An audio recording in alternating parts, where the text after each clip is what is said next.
The queen without a crown. In the final months of her life, Marie Antoinette no longer carried the shimmering aura that Europe once celebrated. There were no jewels in her hair, no gowns embroidered with gold, no musicians playing softly behind her as she walked through the corridors of Versailles.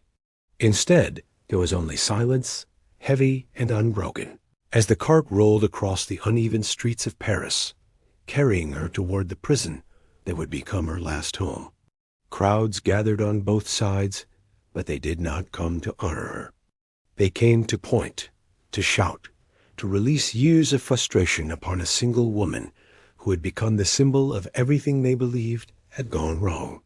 Yet even as she sat in that plain wooden cart, stripped of her royal identity, there was something unshaken in her posture, not pride, but dignity, a quiet awareness that she still had something left to protect, her humanity. When the gates of the conciergerie opened, the world closed behind her. The cold stone walls swallowed her presence, replacing the warmth of the palace with a damp chill that clung to her skin. She was no longer Marie Antoinette, Queen of France. She was a prisoner, a number, a name recited with bitterness. But beneath the layers of judgment and accusation, she was still a mother who mourned, a woman who feared, and a soul searching for compassion in a place built to break spirits. The man assigned to watch her, Captain Etienne Laurent, had been trained to see her as an enemy of the people. Yet when he first entered her cell, he hesitated. She did not look like someone powerful. She looked tired, smaller than he expected, with eyes that held the exhaustion of someone who had cried long before anyone witnessed it. She rose slowly from her straw-filled bedding, offering him a faint nod, not as a queen commanding respect, but as a human acknowledging another human. That single gesture unsettled him more than any speech could have. Revolution had taught him to hate titles, but nothing had taught him to face the stripped-down truth of a person standing in front of him. The cell was dim, lit only by a candle that flickered whenever the wind pushed through the cracks in the wall. Etienne stood at the doorway, torn between his orders and the discomfort of watching a woman who no longer possessed anything except the right to breathe. His duty was clear: observe her every movement, allow no privacy, and report any sign of rebellion. But what rebellion could exist in a mother whose heart was already broken by separation from her children? Every night, when she believed no one noticed, Marie touched a small piece of cloth hidden under her thin garments, a remnant from her son's clothing. Etienne saw the gesture, and with each passing day, the question grew heavier in him. Was he guarding a threat, or was he witnessing suffering that history would misunderstand? Outside her cell, the world moved with anger. Inside, Marie Antoinette did not fight back. She simply endured. And in that endurance, Etienne saw a strength he had never witnessed before. A strength not made of power, but of patience. Not of privilege, but of pain. Something in him shifted, a quiet respect forming where judgment once lived. He did not speak it, but she sensed it. And for the first time since losing her children, she felt a small light returning. Not hope for survival, but hope that someone might finally see her truth. This was the beginning of a story, not about a queen's fall, but about a woman's courage. And in that small, cold cell, the most unexpected transformation began. Not hers, but his. The guard who saw beyond the chains. Days inside the conciergerie did not pass like ordinary days. They stretched thick and heavy, merging into each other, until Marie Antoinette no longer knew if morning followed night, or if time simply looped endlessly like a sorrow she could not escape. The walls never changed, the dripping water never stopped, and the coarse blanket never grew warm enough to comfort her. But the silence around her was beginning to shift in subtle ways, shaped not by mercy, but by the constant presence of Captain Etienne Laurent. He stood watch as instructed, yet his presence was unlike the others. Where most guards entered with hardened expressions, harsh remarks, and a determination to show dominance, Etienne carried a quiet restraint. He looked at her with a gaze that measured not her crimes, but the suffering she carried. And though she rarely spoke, he could feel unspoken questions hanging between them, questions neither dared to voice for fear of being overheard by the revolution that demanded unwavering loyalty. Marie Antoinette did not trust him at first. Trust was a luxury she no longer believed she deserved. But she noticed the difference in him when he handed her water gently instead of tossing it, when he allowed her a heartbeat of privacy by shifting his gaze as she adjusted her shawl, and when he refrained from joining the other guards who mocked her former life. These small gestures, insignificant to the world, carried a weight inside her cell. They reminded her that humanity could still survive in a place built on the destruction of it. Sometimes she caught him studying her with a quiet conflict in his eyes, as if he battled something deeper than duty, a battle between the truths he had been taught and the truth standing silently before him. Etienne, for his part, had never questioned the revolution. He had seen poverty, suffering, and injustice long before the monarchy fell. He had believed in change because he believed France deserved fairness. But now, as he observed the woman who had been painted as a monster, he struggled with the contrast between the rage he once carried and the fragile reality in front of him. Marie Antoinette did not act like the cold queen who ignored her people's hunger. She sat with her hands clasped tightly in her lap, eyes lowered not out of arrogance, but out of exhaustion. She flinched at sudden noises, not because she was delicate, but because fear had carved its home inside her bones. She whispered prayers under her breath, not for herself, but for the children she could no longer protect. And with every passing day, Etienne's conviction trembled under the weight of what he witnessed. One evening, as the wind howled outside and the distant cheers of crowds filled the hallways with echoes of another public execution, Marie Antoinette tightened the torn cloth she kept close to her heart. Etienne saw her movements, and for the first time, spoke directly to her. His voice was quiet, almost hesitant, as he asked, "Does it give you strength?" The question surprised her.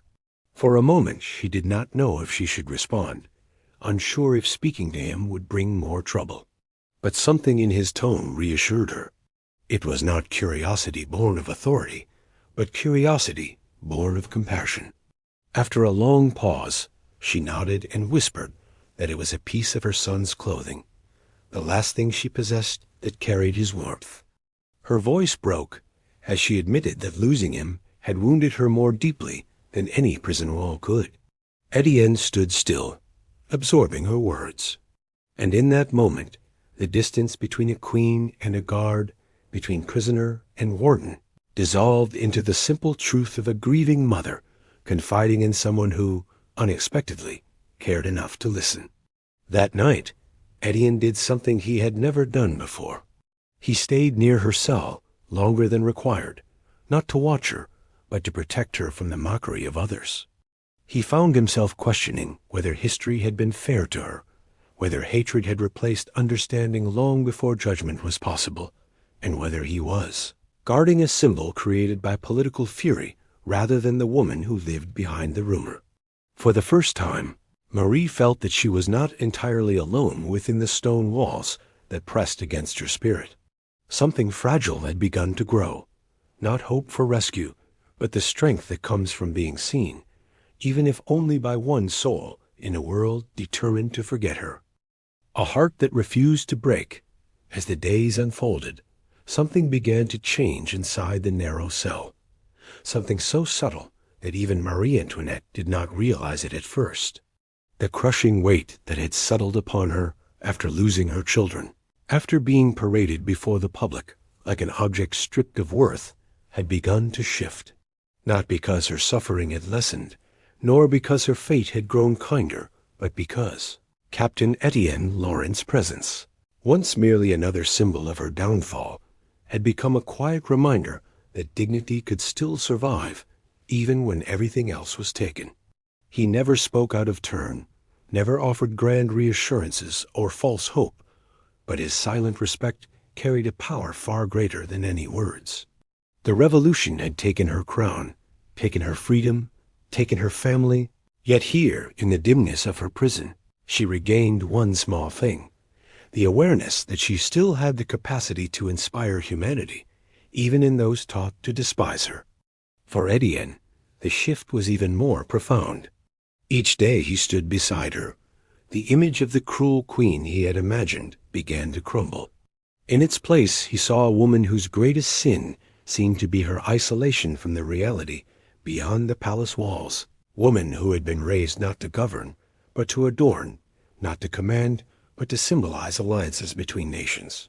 He began to understand that perhaps she had been condemned not only for her mistakes, but for the mistakes France needed someone to blame for. He found himself lingering on small details he once ignored: the way her hands trembled slightly when she thought of her son, the quiet strength in her posture even as exhaustion weighed on her, the gentle gratitude she expressed for the smallest kindness, even a cup of water placed carefully rather than harshly. These details pierced through the hardened layers of his revolutionary conviction, forcing him to question the justice of a world so eager to destroy without first seeking to understand.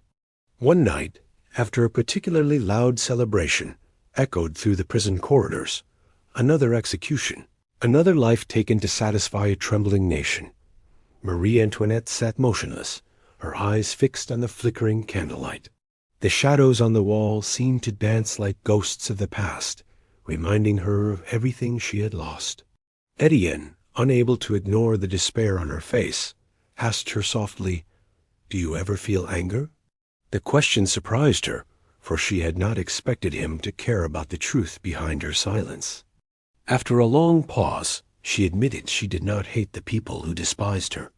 She confessed that anger required energy she no longer possessed, and bitterness could never restore what had been taken from her. Instead, she felt sorrow. Sorrow that her life had become a symbol of blame. Sorrow that her children were suffering. Sorrow that her identity had been reduced to a story of extravagance written by others. She told him that true punishment was not the cell she lived in, but the memories she carried. Etienne listened in a silence heavy with emotion. He had expected arrogance from a queen, defiance from a prisoner, or pride from someone raised to command. But instead, he heard humility, regret, and a profound tenderness that challenged everything he believed about her. In her voice, he recognized the same pain he had seen among common families devastated by war, hunger, and loss. For the first time, he realized that suffering did not belong to any one class, and empathy was not limited by rank or reputation. Her humanity forced him to confront his own, the part of him that longed for fairness not only for the poor, but for anyone unjustly misunderstood. That night, Etienne made a quiet decision, one that would never be written in any official record. He chose to protect what little dignity she had left. He corrected the guards who spoke cruelly in her presence. He ensured she had clean water, even when supplies were low. He stood outside her door not with authority, but with purpose. And Marie, though she did not speak of it, felt the shift. She sensed that someone, just one person, had finally chosen to see her as she truly was, not as the queen the world blamed, but as the woman who had learned the hardest lesson of all, that sometimes the greatest strength a person can show is the refusal to let pain turn into hatred.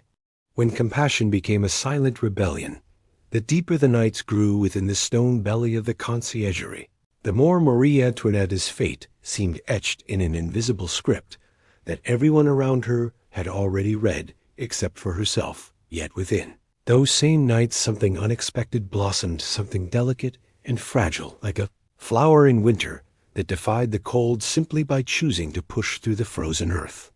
Etienne, Laurent, who had entered her cell weeks earlier with a stiff posture and the stern discipline of a loyal revolutionary, now moved within her presence with the quiet reverence of a man who had discovered moral conflict far more powerful than political command.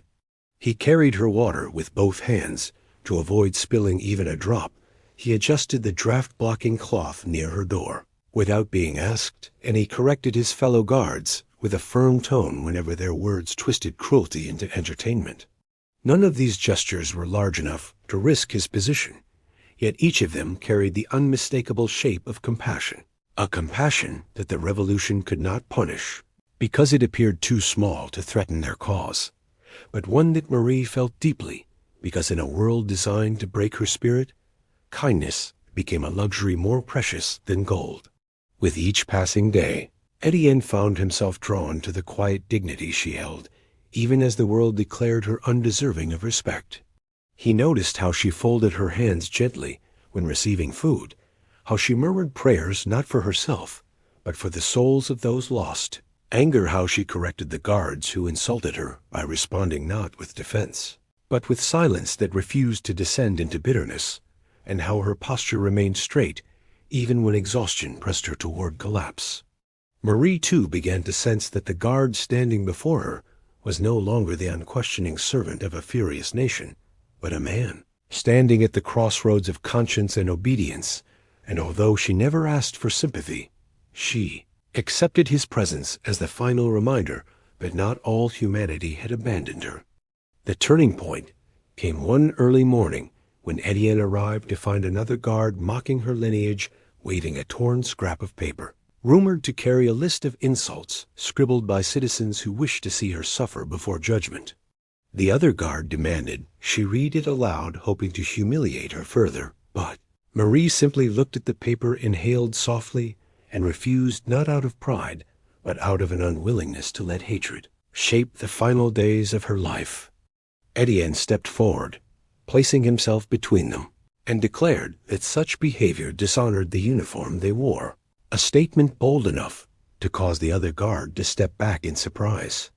When the guard left, grumbling under his breath, Marie met Etienne's eyes with a depth he had not seen before, something like gratitude, but also sorrow, because she understood the danger he courted by choosing empathy over cruelty. In that moment, she whispered that kindness offered to someone who cannot repay, it is the purest form of courage. And Etienne felt those words settle inside him like truth he had long forgotten. From that day on, he did not simply guard her cell. He guarded her dignity, standing as a quiet shield against the harshness that surrounded her. Their conversations grew slightly longer, though still careful, and through them, Etienne discovered that behind the image of a queen painted by anger was a woman shaped by loss, shaped by mistakes, shaped by love for her children, and shaped by a determination to meet her fate with grace rather than fear. And Marie discovered within Etienne a man who carried compassion, not as weakness, but as strength, a man whose humanity remained intact despite the world urging him to abandon it. In those fleeting exchanges, they both found something the revolution had not intended to give them, the reminder that goodness can rise even in the darkest corners, and that sometimes the greatest rebellion is simply choosing to remain human when everything around you demands the opposite.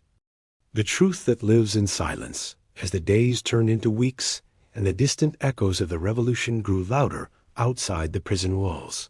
Marie Antoinette found herself living in a strange state of suspended time, where each hour was shaped less by the steps of fate and more by the thoughts she was finally able to confront after years of silence, masked by royal expectation. And as the cold stone pressed against her back each night, she reflected on the life she had lived not as a queen shaped by diamonds and ceremonies, but as a woman who had once believed she had decades yet to understand the world beyond the gilded gates of Versailles.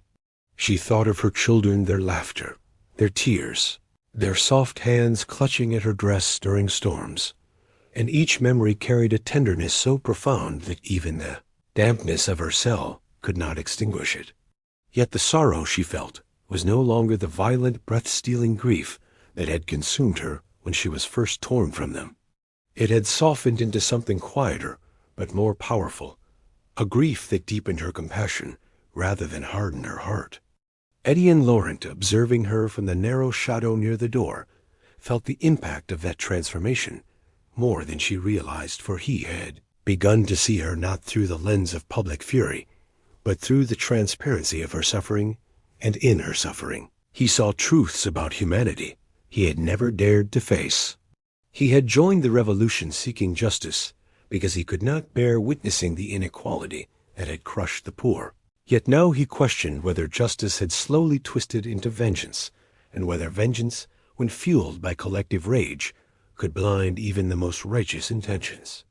Each morning when he unlocked her door to bring food, he found her sitting with her hands folded, whispering prayers not for her freedom, but for the soul of France, for the families struggling outside, for the children left orphaned by violence, and for the revolutionaries whose anger, she believed, came not from malice, but from wounds the monarchy had failed to recognize.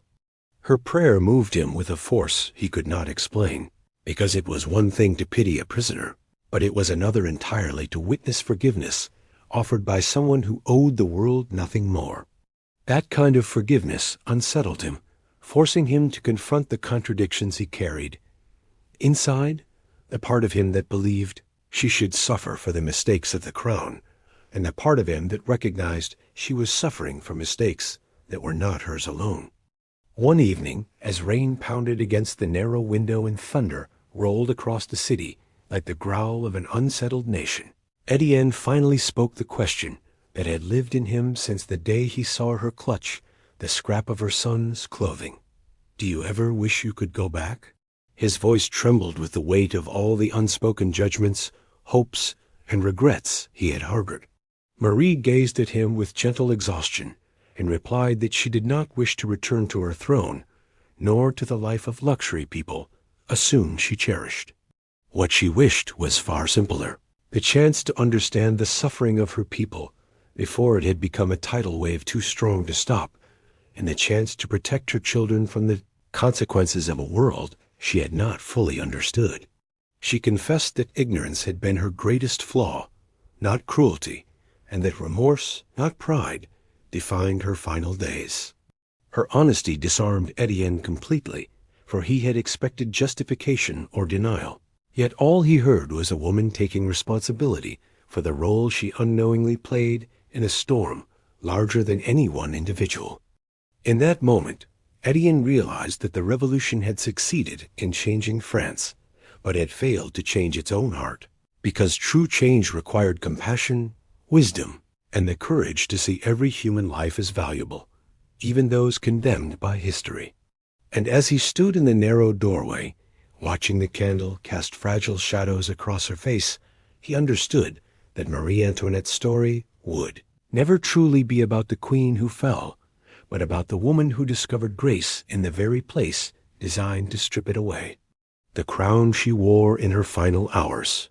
As the dawn of her final day approached, Marie Antoinette awakened with a sense of stillness that felt almost unnatural, for the usual sounds of dripping water, rattling keys, and muffled shouts seemed to fall away, as though the world itself paused to acknowledge the enormity of her journey. And as she sat quietly on her straw, bedding, waiting for the footsteps she knew would come, she felt neither fear nor anger, only a profound acceptance that life had given her a final opportunity to show who she truly was beyond the stories, beyond the judgments, beyond the crown that had been placed on her head long before she understood the weight it carried. When Etienne Laurent arrived, he hesitated at the threshold, unable to mask the sorrow that had built within him over the weeks. A sorrow not born from loyalty to a monarch, but from the recognition that he was escorting a human being whose courage had taught him more about justice and compassion than any speech shouted in the streets. Marie met his eyes with gentle calm and thanked him for the kindness he had shown, in a place where kindness was rare, and though those words were simple, Etienne felt them settle heavily in his heart, because he knew they were genuine, spoken by a woman who had no reason to flatter, but every reason to express truth. As he led her through the dim corridor, he walked more slowly than necessary, as if giving her the dignity of moving at her own pace, rather than being dragged like a criminal before an angry crowd.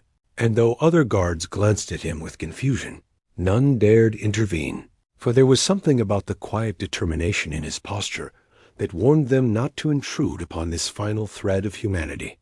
When they reached the upper courtyard where daylight filtered in through the iron bars, Marie closed her eyes and breathed deeply, welcoming the cool morning air that touched her face like a memory of freedom she once took for granted. She whispered a prayer for her children, for France, and even for those who believed she deserved suffering.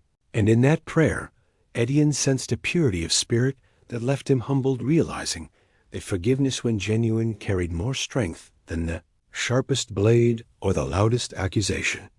As they stepped toward the cart that would take her to the square, a hush fell upon the crowd, not because the Queen demanded respect. Those days were long gone, but because her quiet grace unsettled the fury people expected to see, and even those who had come to cheer were momentarily struck by the realization that hatred often grows louder when it is not confronted with dignity.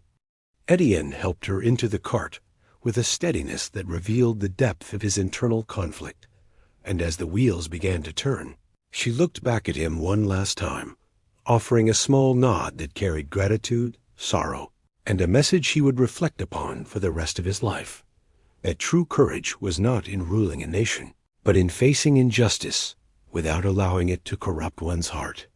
As the cart rolled away, Etienne remained standing where she left him, feeling a transformation within himself, more profound than anything the revolution had ignited, a recognition that humanity could not be divided between rulers and citizens, rich and poor, innocent and guilty, but instead lived in every soul capable of compassion, regret, and growth.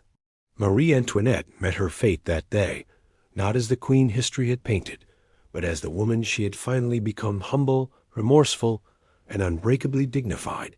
And though the world remembered her for the crown she once wore, Etienne understood that her truest crown was the grace she carried in her final hours, a grace that proved that even in a life marked by mistakes and misunderstandings, a person could choose to leave behind a legacy, not of power, but of humanity. And in the years that followed, whenever Etienne thought of her, he did not remember the prisoner escorted to her end, but the woman who taught him that compassion is the only revolution capable of healing a wounded nation. The story that lived after the silence.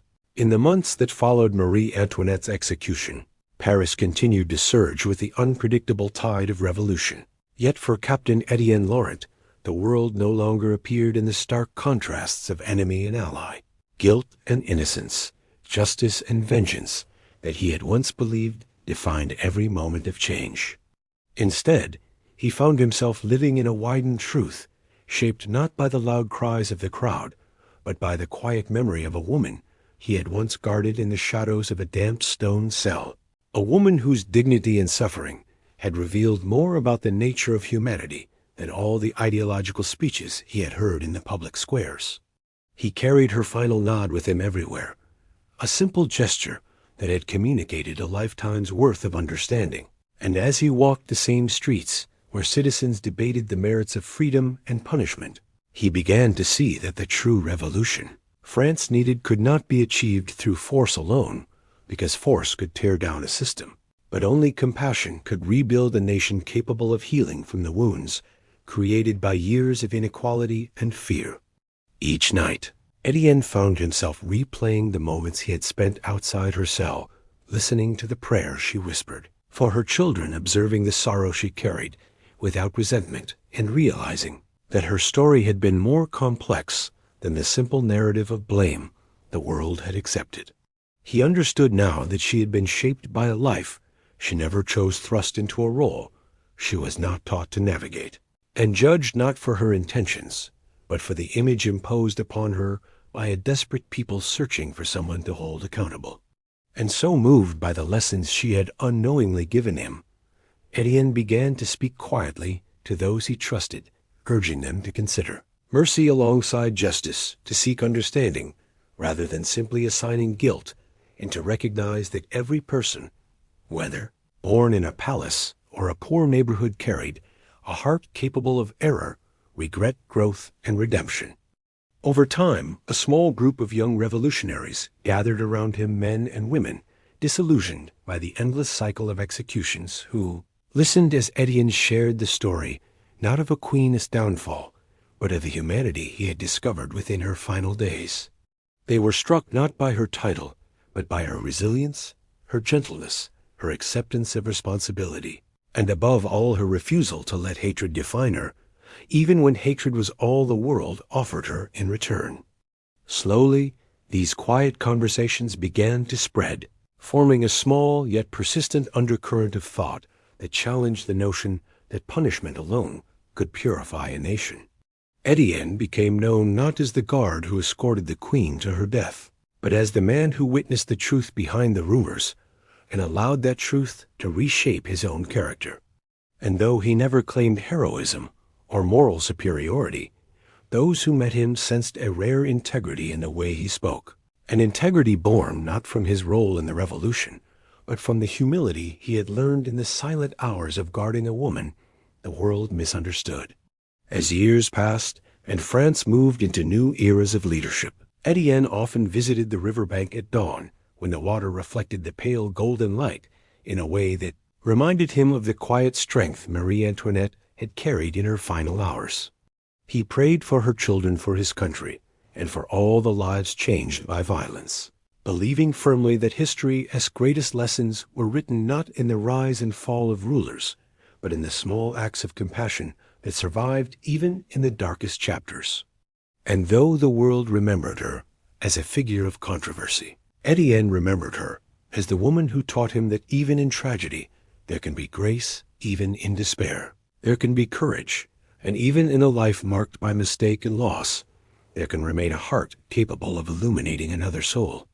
In that revelation he found his purpose, choosing to dedicate the rest of his life to fostering understanding instead of division, proving that the legacy of Marie Antoinette did not end at the guillotine, but lived quietly and powerfully in the changed conscience of the man who bore witness to her final journey.